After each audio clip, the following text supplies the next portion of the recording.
Did DOGE fail? That seems to be the consensus now that Elon has fled back to his business empire. His trolling, authoritarian style of budget cutting collided with the administrative state and lost? Who better to ask that question to than Nick Gillespie, a longtime writer and editor at Reason, the nation's premier libertarian magazine. DOGE seems to be a libertarian dream, a real, serious federal agency designed to scale down the state. Does Nick think it failed?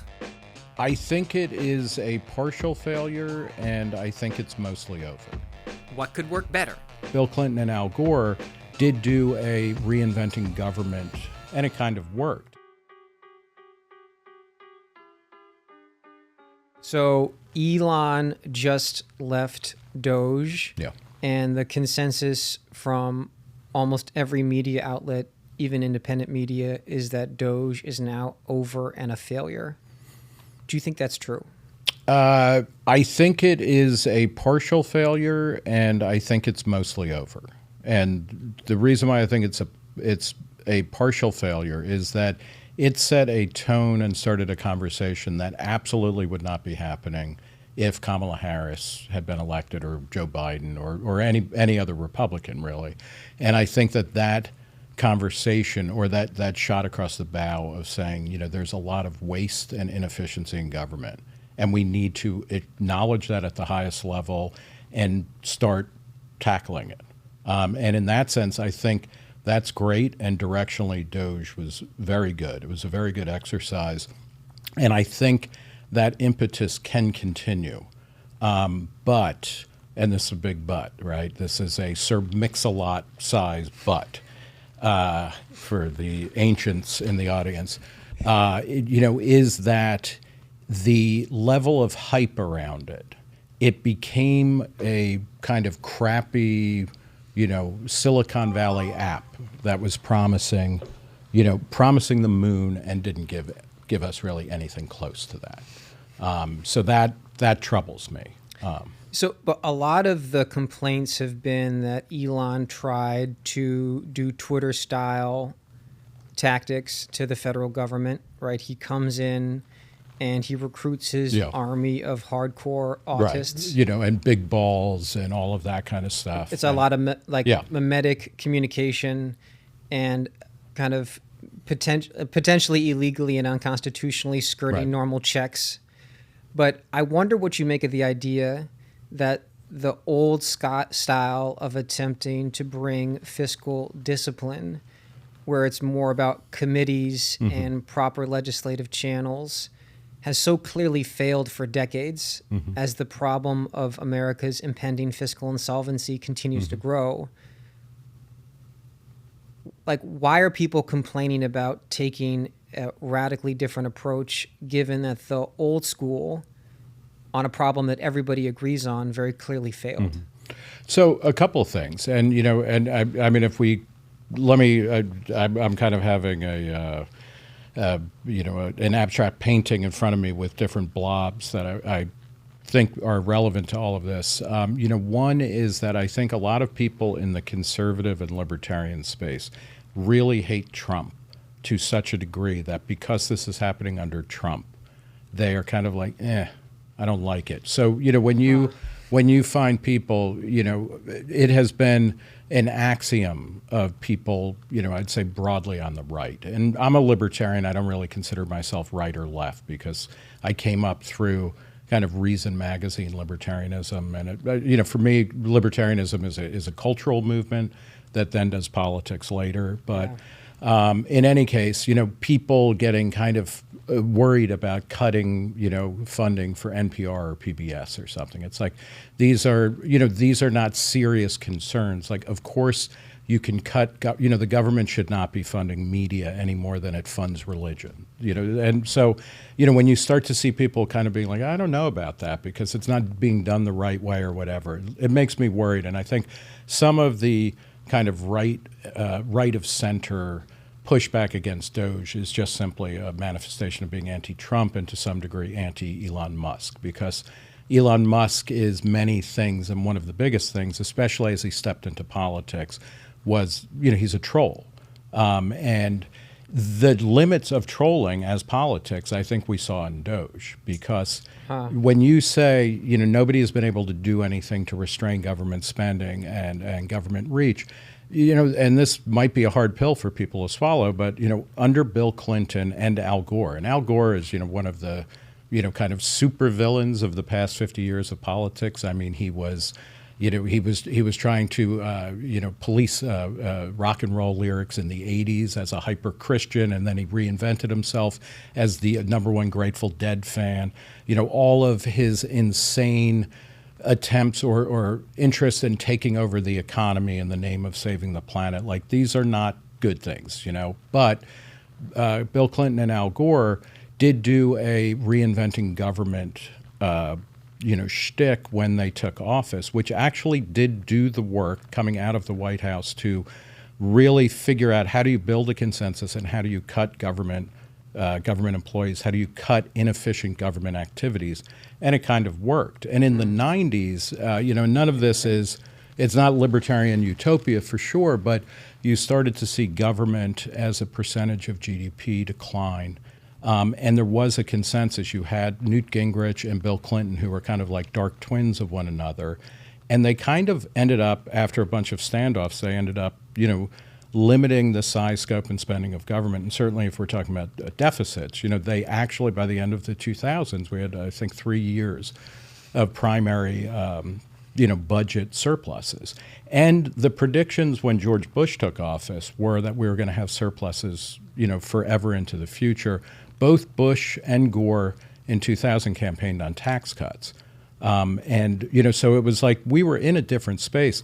George Bush, both because of 9/11, but also because of his domestic spending, blew out the federal budget. He increased overall spending in real terms about 50% while he was in office, and the war spending in particular was done mostly off the books so that this is a roundabout way of answering your question of like, well, we've seen that going through regular government channels and going through committees and building consensus doesn't work. It actually did work in the 90s because a consensus had been reached that government should pay for itself and government should be doing less. Bill Clinton famously, after getting his ass kicked in, I guess, the 94, I was going to say the 94 Olympics, the 94 midterms, said the era of big government is over.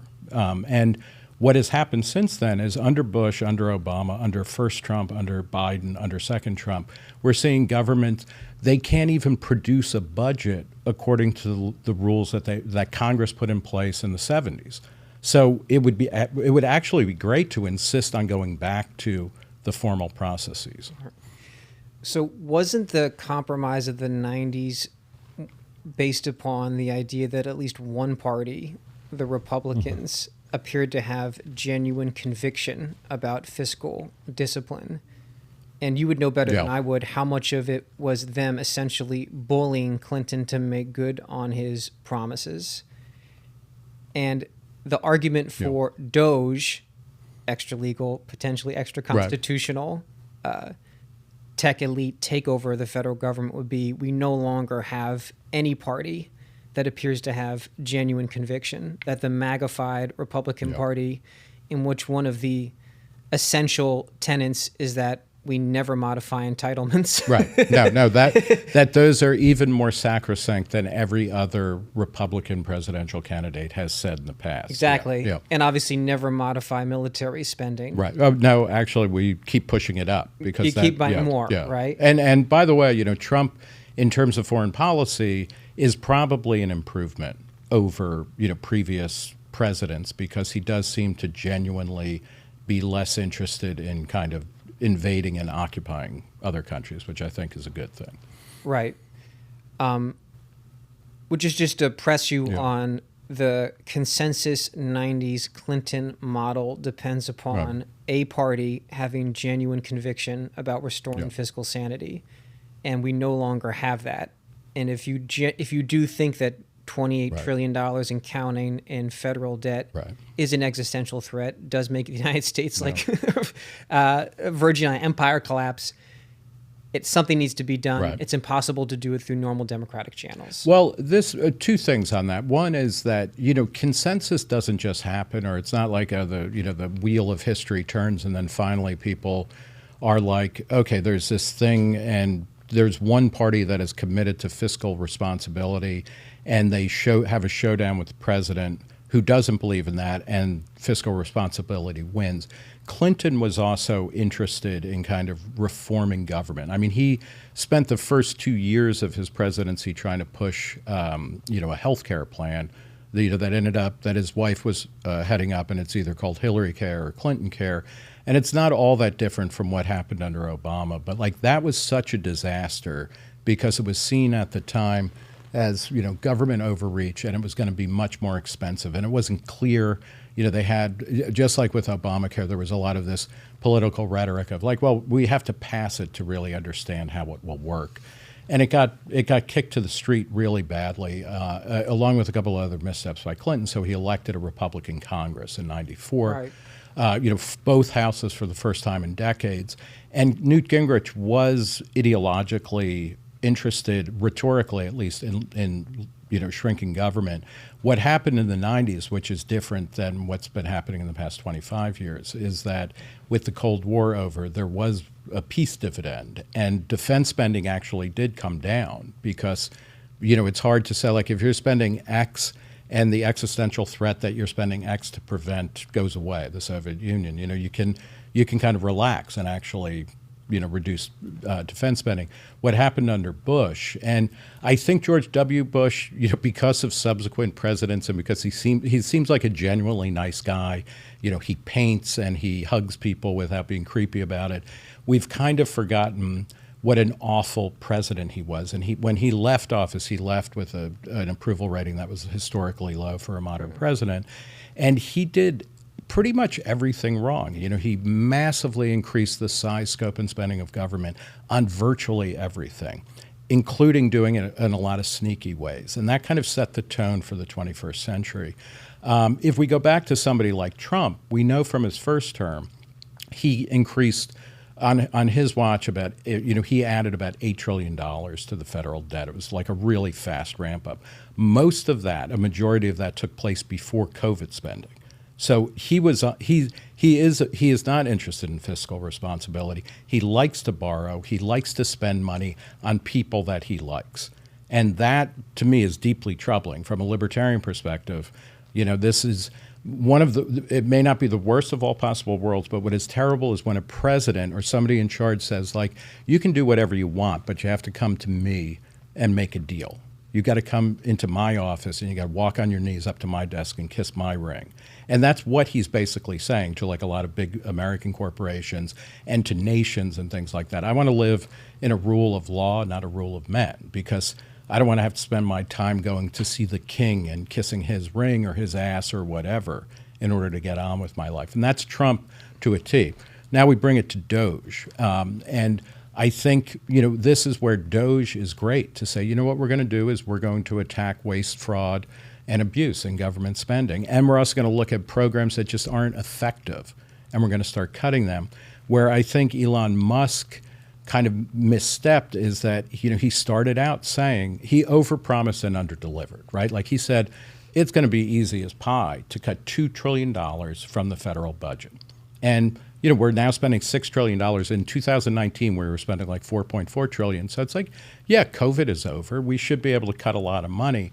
Then he was like, well, it's going to be more like $1 trillion. Then it's it's going to be maybe $150 billion. And his wall of receipts and his promises of transparency just turned out to be bullshit.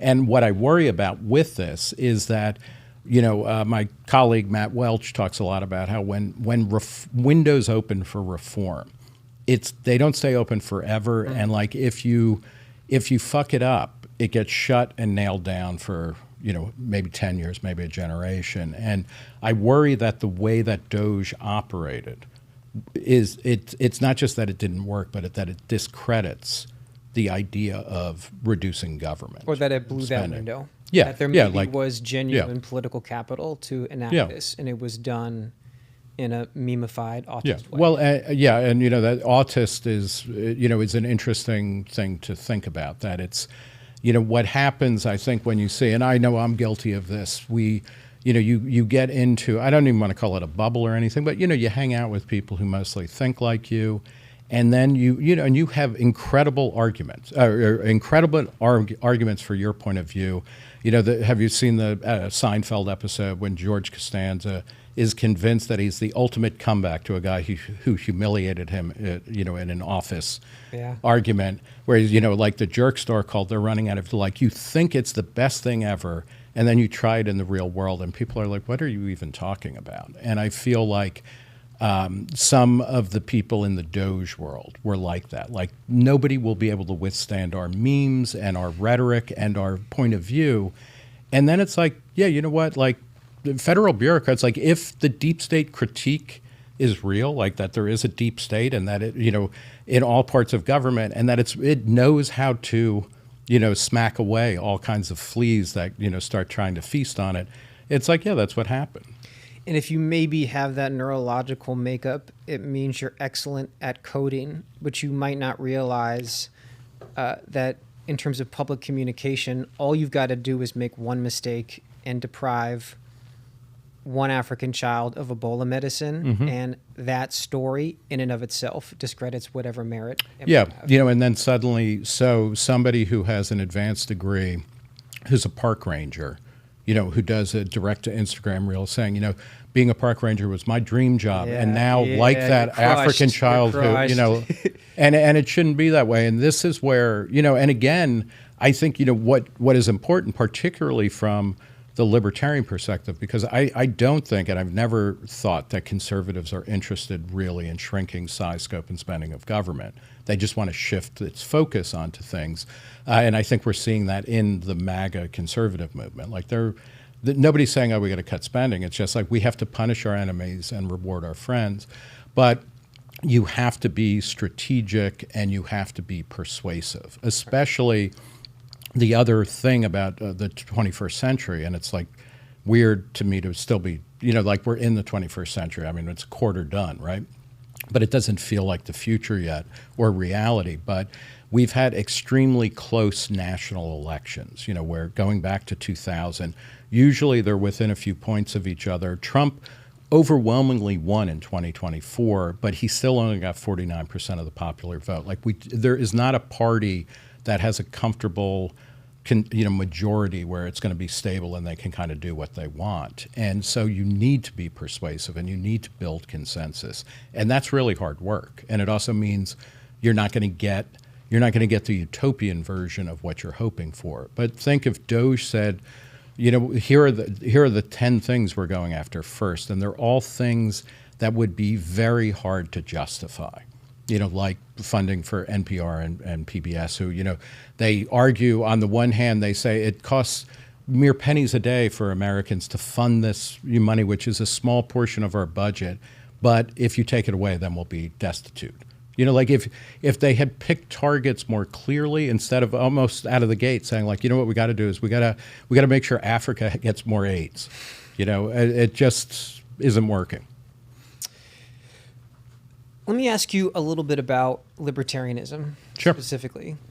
Seems like an extremely valuable, the best argument for it is at least as a avant-garde radical critique to a lot of the staid assumptions that define a lot of political discourse.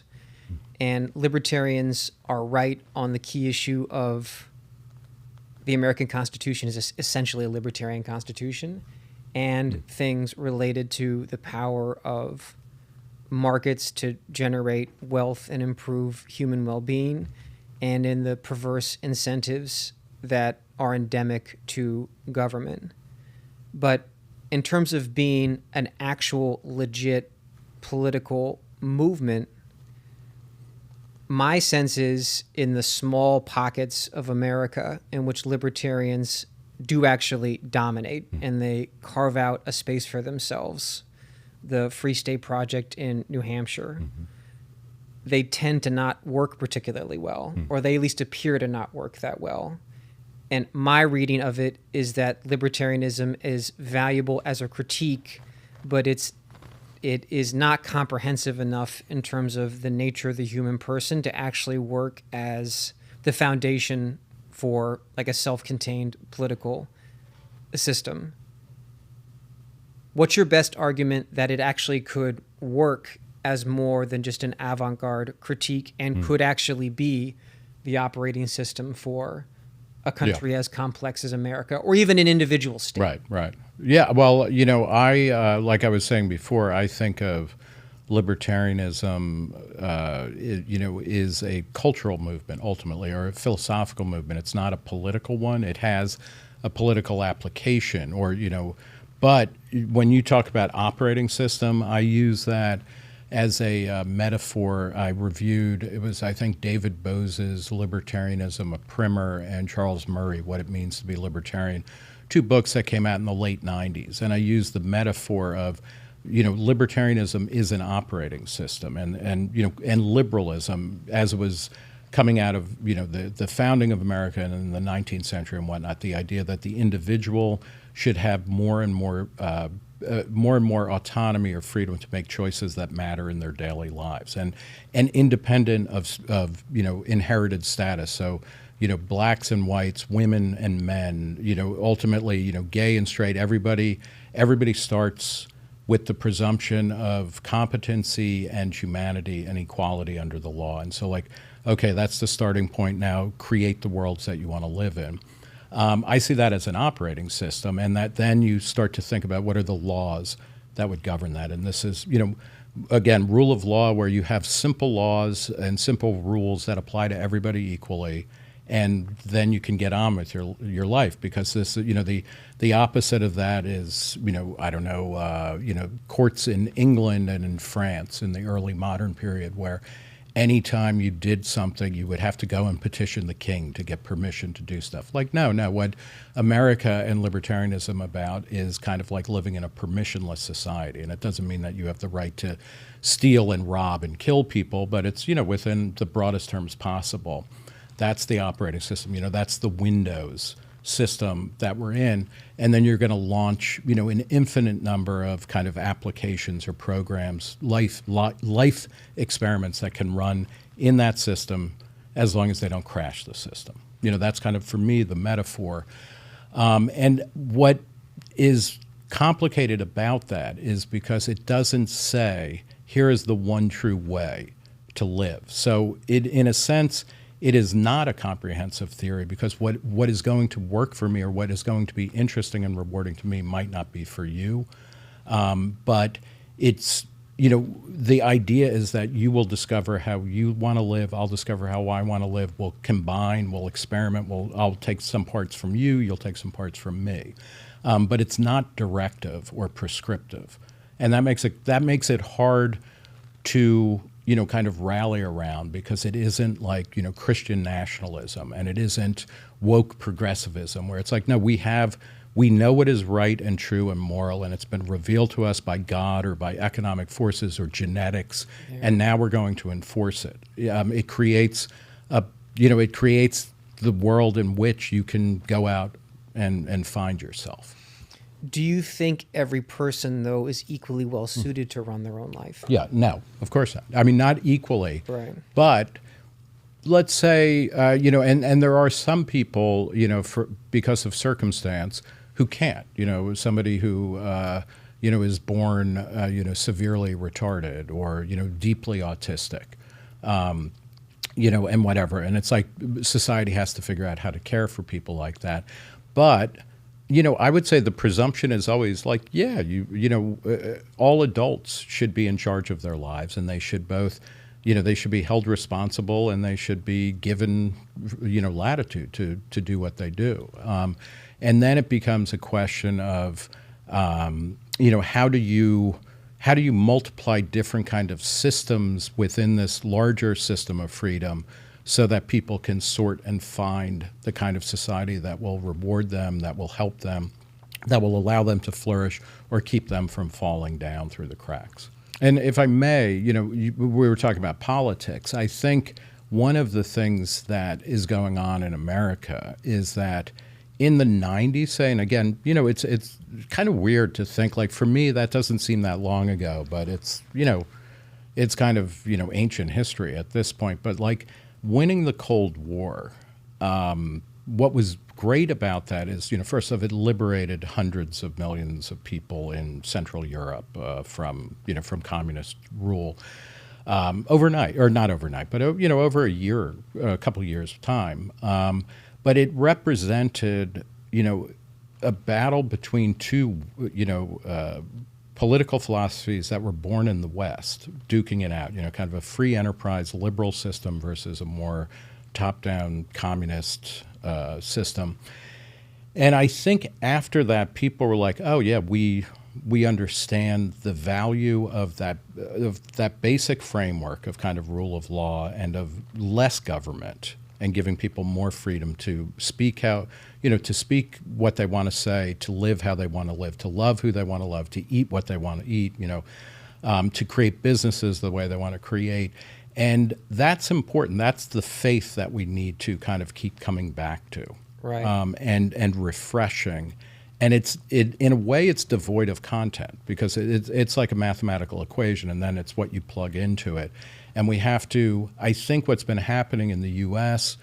post-war on terror, post-economic crisis, COVID, I think, accelerated it. It doesn't change the direction, but there's a real lack of confidence in the idea that we can take care of ourselves, or maybe you and I can take care of ourselves, but those other people over there in that state, like, they seem hopeless. Like, they really need more guidance in how to live, so we need to shrink their choices or their way of living.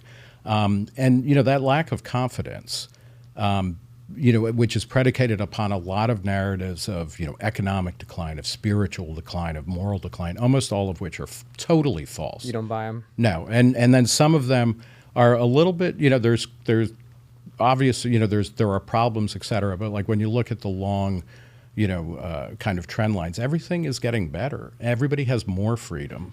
And that is actually what I think people are shrinking from. Like, what we're witnessing now is a rejection of kind of libertarian or liberal values out of fear and out of a lack of confidence that we can actually live that way and prosper. Right. I also like your framing of it that you did in a speech recently, where what people are prone to do is compare the existing status quo to an abstract perfect society, as opposed to comparing it to the actual past. Yeah. And in one of the speeches you gave, you just lay out definitively how much better life has gotten in all sorts of different ways in the actual 1970s America, actual 1930s America, even actual 1990s America. Yeah. Well, and there was one where, this was last year, I guess, but people were polled on, like, was life better 50 years ago? And it was like 1974 or something like that. And like, when you go down and remember what life was like in 1974 compared to now, it's insane. Like, I mean, the Pinto was the #1 selling car. And we have a bias, I think, and this is exacerbated by politics and by certain types of media, where you are always gilding the past, making it better and better, and you're always talking down how terrible things are. But, I mean, like, if you look at 1974, 1984, more for everything, people talk about how college is now the province only of the super rich. It's like more 18 to 24-year-olds are enrolled in college than they were in 1984 or 1974. If you look at generational wealth, younger millennials and Gen Z have more wealth at their age. The median wealth is higher than it was for Gen X or boomers. So it's, and again, I'm not saying everything is perfect. And also, the other thing that we have to realize is when you zero in on, like, the youth or old age or whatever, these things are hard. Like, everybody's 20s, the 20s are just like a shit decade, right? And you have to work through it. And that's when you discover who you are and what you want to do, all of this kind of stuff. But it's a struggle. But now we seem to be talking about the struggle of people in their 20s divorced from our own struggle in our 20s. As if that's a verdict of modern society. Yeah, and it's like kind of like, I don't know, like, so, Gen Z, and I mean, like, they're not even that old. Like, and like they have, like, some of them own houses. Like, at what point in American history were people who were 25 like, oh yeah, I deserve to have a house, Right. like to have a mortgage? It's like, if you can do that, that's great. But like, They what have do a you house and they're an influencer. That's a very Yeah. rare thing Yeah. to happen in human history. And one of the things is, like, I hate the idea of being a quietist, or ever saying, like, well, things are better now than they were in 1800, so shut the fuck up. Like, that's Right. not the right way to think about it. But putting things in context, like, over the past 10 or 15 years, we've had people saying, like, America is more racist, more sexist, more homophobic, or it's intolerable. And it's like, those things exist, and they are bad, and they need to be contended with and knocked down. But, like, by any measurement, like, we have made so much moral progress as a society that's good. And, like, let's keep that in mind as we're advancing our critique. Well, yeah, and I even think that what I really learned during my intensive kind of libertarian training in my 20s was to do that, compare to the actual past, not some abstract perfection. Yeah. But almost in the way as you just hinted at, which is not just comparing 2025 America to 1970s America, but just compare the last 250 years of the Western civilization experiment and situate it within human history more broadly. Mm-hmm. And libertarians they point out very rightly, if you just track human prosperity over a couple thousand years, it looks like a hockey stick. Right. You know, Yeah. the hockey stick, Yep. right? Yeah. And Which is from the stick that- starts around 1800. Exactly. Yeah. And this is like, this stick, I mean, it should be mandatory Yeah. reading for everyone, because then you just see for thousands of years, the prosperity of humanity is flatline. Mm-hmm. Most people do live suffering-filled lives of poverty and domination under a handful of aristocrats. And then for this odd confluence of reasons sparked by the Enlightenment, we come up with a different model that actually gets the human person correct, and some combination of rule of law and open markets unlocks insane prosperity. Right. That is the water that we swim in every day and And- just take for granted. And one of the things that I think is, like, one of the biggest stories of of contemporary geopolitics, we hear a lot, like, people will quote, the number of people living in extreme poverty has declined, from 90% to under 10% in the past couple of decades. And that's true, and that's important. But even more important, there's a guy named Homi Karas, who's a demographer at the Brookings Institution, who has shown since about 2017, 2018, a majority of people on the planet are living at a middle class or higher level, meaning that they have disposable income after, like, basic necessities are taken care of. And that is unbelievable. The idea, like, and this is going to discombobulate the world in a way that will be somewhat chaotic, but ultimately liberating. Because what happens, and this happened in America after World War II, as more people became middle class, you start to demand more, and you start to say, I want to be governed less. Because it's like, okay, I want to make my own choices. I have the resources. And I want my kids to do better than me, and this and that. And that's kind of amazing. And, it's mostly done through free trade and globalization, which is now in a bad odor in America, because I think it's being unfairly attacked as, somehow that is the reason why Americans now are living lives of quiet desperation and increasing levels of middle-class poverty, et cetera, which you see everywhere but the data. But, we've been in, this era of post-Cold War, globalization for, 30 years, say, and it's working extremely well.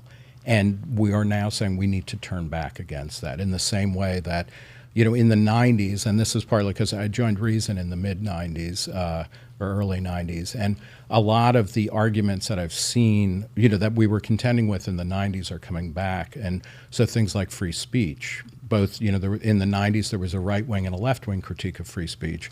We're back to that again. Back then it was centered on the internet and the ability of people, everybody suddenly had a printing press, and this is chaos, and we have to shut it down because it's going to be all porn if you were on the right, or it's going to be hate speech if you were on the left. And, and now it's kind of those things, but it goes under different terms. And we see, you know, the American government and the American people increasingly saying like, yeah, we need to regulate speech. And it's like, no, that's a misreading of what's going on. Right. And let's look back at how we dealt with this in the past and what are better and worse ways of doing that. I wonder what you make, though, and I feel this myself, why I've drifted a little more towards a conservative bent is, and I'm sure you've been hearing this critique since you started at Reason 30 years ago, is libertarians not there's two pieces of the puzzle of what makes America exceptional. Mm-hmm. It is a founding document and that cowboy culture of individual freedom that's inscribed in hard law. But as explicitly acknowledged by everybody who architected the country 250 years ago, in order for that system to work, it has to be coupled with a word that I think the average libertarian would find repulsive and normie to the point of sacrilege is virtue, right? And when you talk about their, if there's a somewhat of a soft nihilism in the libertarian cultural project, in which the whole point is you don't judge people or prescribe what people have to do, at least from a macro perspective. Right. If you're going to give people a bunch of freedom just for society to function, it does appear as if there are some hard rules of living that people need to follow. I know, and you're right. And this is the critique against, I think, libertarian thinking that, you know, is swelling, particularly on the right.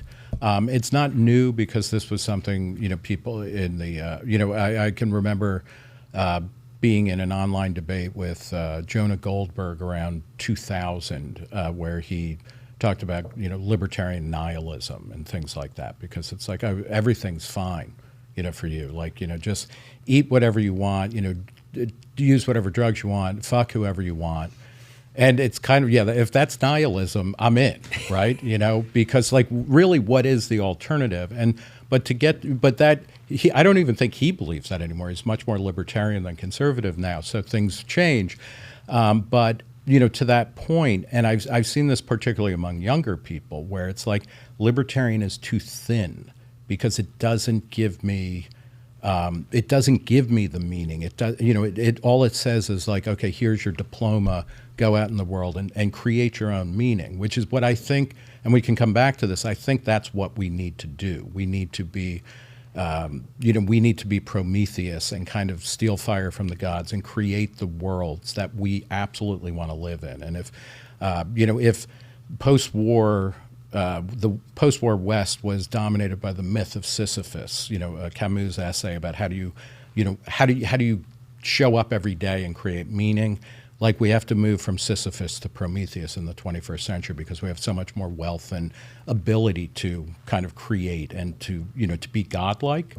But to go back to your point, you know, when you say, okay, you need virtue, like the reason what libertarianism does, I think, or at least the way that I kind of think about it, what it does, it's not saying, okay, now you're finally free from morality. You know, and like I call myself an apatheist because I was raised Catholic and I took it really seriously. I'm not a believer in that, but I have a lot of, you know, I have a lot of respect for religion, all different types of religions, the way they structure people's lives and give meaning and kind of create a scaffolding that you can start to figure out, you know, where you are and embellish. It's like a trellis, you know, and you can hang your life on it and grow upward through it. But there are other systems of meaning like that, and that the whole point is that you have to choose what is your virtue. Nobody escapes a system of belief in order to become a nihilist, really. What we're doing is we're allowing people more choices.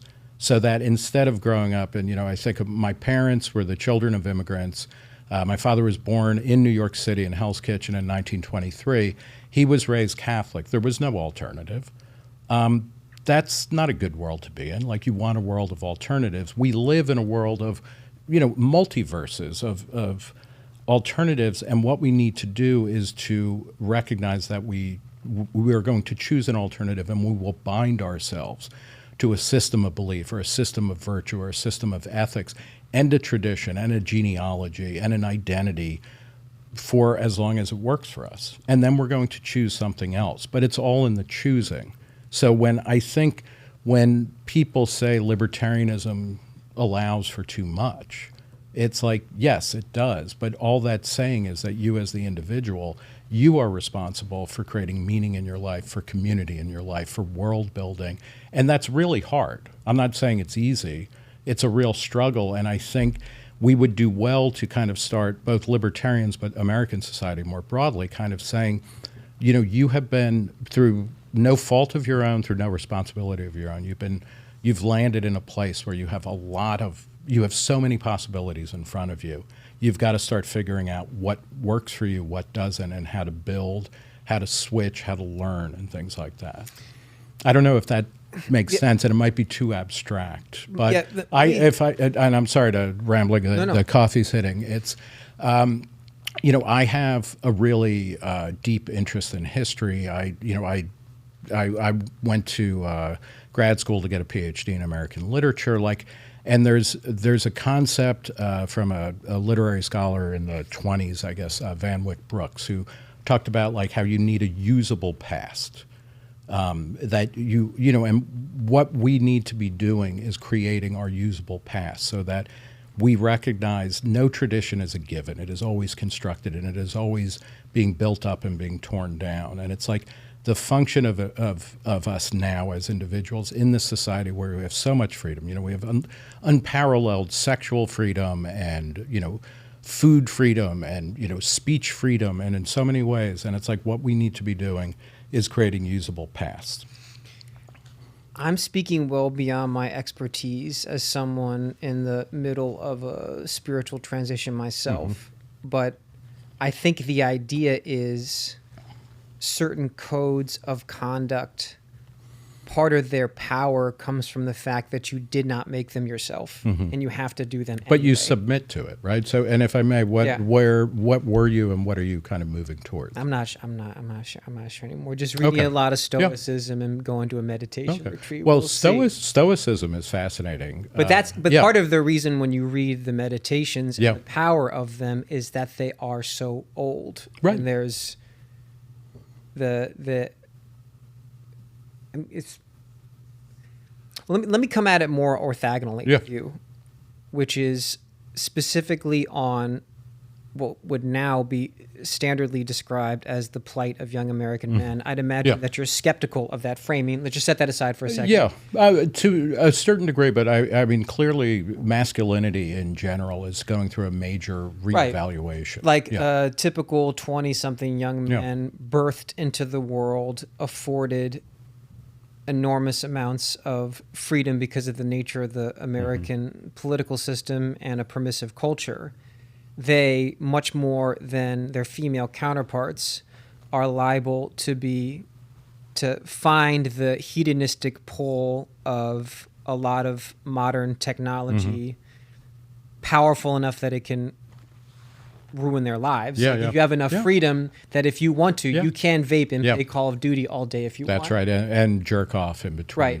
And I'm saying the orthogonal thing is there has been birthed out of what you would perceive to be an existential panic among young men, these figures now of like much more traditional, hyper-disciplined masculinity. Right. Exactly how popular they are, I don't know, but a David Goggins or a Jocko Willink. I mean, people that are legit, not an Andrew Tate, Bilzerian hustler type, but legit guys that are kind of, it's a very Spartan script that they're teaching to young men.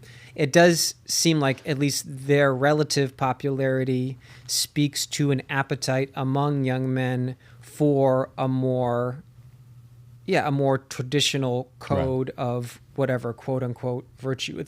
What Goggins is talking about is like a gladiator mentality that I'm sure is a script that is millennials old. It's just updated for Instagram. Freedom isn't that you kick free of all restraint, you know, kind of like Kurtz in Heart of Darkness, because that way, you know, there's a line where Marlowe towards the end realizes that, you know, he says Kurtz, you know, in his lair in the Congo has kicked free of all restraint, and he's monstrous. You know, he's killing people left and right, and he thinks he's God in a way that he definitively is not.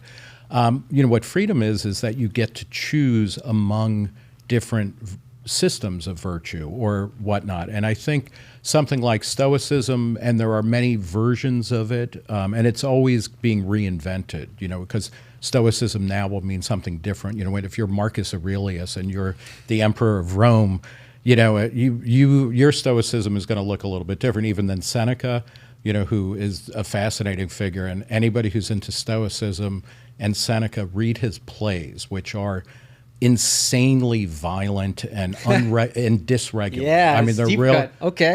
They're amazing. And understanding Seneca, who's also a great stylist. Not to go off on tangents, but like Seneca in the full is fascinating in a way that Seneca the Stoic is really interesting. But this whole picture is even better. Right. And his plays are mind-boggling.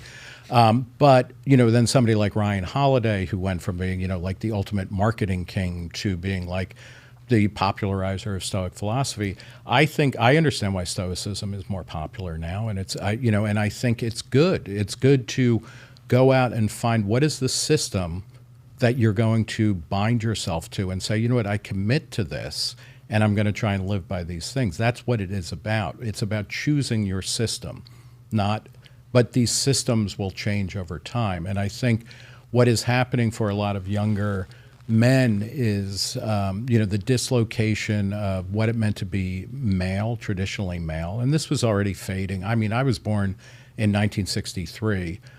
So I started working in the mid 80s, and every boss that I've had has either been a woman or a homosexual man. So it's like, it was not the world that my father grew up in. Right. And it was, there were challenges to it. And there's pushback and, there's blowback and, and we'll always be sorting out these social roles. And women on paper are doing much better. It's like they graduate college 60%, men it's like 40% now or something, but women are also going through this. Like, we're always under construction as a society. And I think what is helpful to men is to have more role models and systems that they can bind themselves to.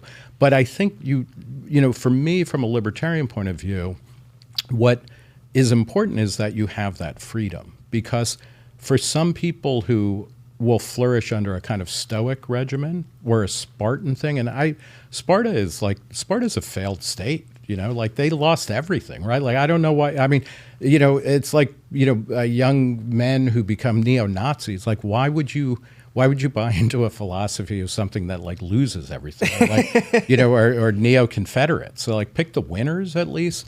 But like, what will work for one person won't work for another. And I think what we should be celebrating is the ability to choose among these things. Right. And then let's have conversations about that, because what's interesting is Stoicism is definitively not Christian. It is pre-Christian and then parallel to Christianity. And yet in contemporary times, it often gets wedded to a Christian sense of virtue. And that's interesting. I mean, that's how ideas work. That's how food works. We're constantly mongrelizing and hybridizing. Yeah. So we should celebrate that and be more conscious that we're intentionally creating how we make meaning in our lives. And then we can learn from other people, from failed experiments and successful ones. Let me just do last question. Sure. About to bring it back to can we discuss a little bit the formal party structure of the libertarian movement?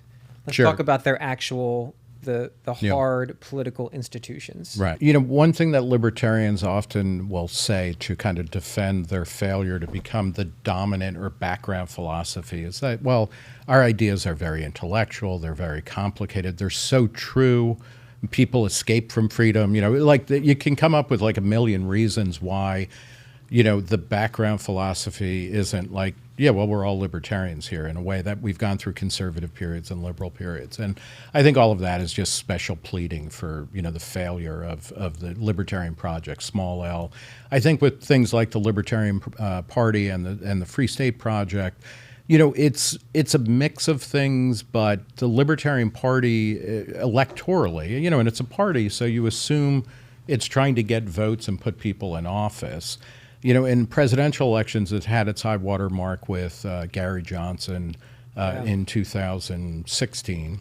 And, you know, the people who took over the Libertarian Party, the Mises Caucus, which have been kind of not quite ousted, but kind of ousted from running the party, they saw the Gary Johnson campaign as the worst, as the low point, because he was not hardcore enough in the way that they defined it, you know? And so I think there's been a battle. The Libertarian Party started in the early 70s, and there has always been a lack of clarity on, is it an educational project about we're just trying to spread the ideas of however we define libertarian, or are we a political party that is trying to gain office? You know, they do have elected officials and things like that, but I think, you know, I don't think that they've figured out what their strategy is ultimately and committed to one or the other. So, and I think, you know, in 2023 or 2023 or 2022, they had, when the Mises Caucus officially took over the leadership roles in the party, they changed the tone and the platform. You know, they got rid of the, you know, they became, the Libertarian Party had always been very pro-abortion, you know, basically following Roe versus Wade. Yeah. At the very least. And they, you know, they kind of pulled that out. They became hostile to immigration in a way that the party historically hadn't been. There was a plank that had been around since the early days about how racism is a bad thing, you know, and it's repugnant to individualism. And they kind of tried to soften that. Well, because and so, you know, it was kind of an attempt to become more, you know, Trumpy on some level, because they felt like they were, you know, needlessly kicking out or keeping Trump-ish people from joining the party. I don't think that worked well. I mean, that's why they went through a leadership change. They did have, you know, the one thing the Libertarian Party can stand tall on is they did help free Ross Ulbricht, the founder of the Silk Road. You know, they, along with Thomas Massey and a couple of other people, really petitioned Trump to pardon Ross Ulbricht. They wanted him to commute a sentence. Trump actually pardoned him completely. Yeah. So, you know, that's fantastic. And, like, you know, that's not bad for a 50-year-old party. You know, it's like, I don't know. But politically, you know, or in the end, I come back to this idea that libertarianism is ultimately more of a, it's a sensibility, it's a direction, it's an adjective. Like, I don't even say I am a libertarian anymore. I just say I'm libertarian, because I think it's adjectival and it's directional.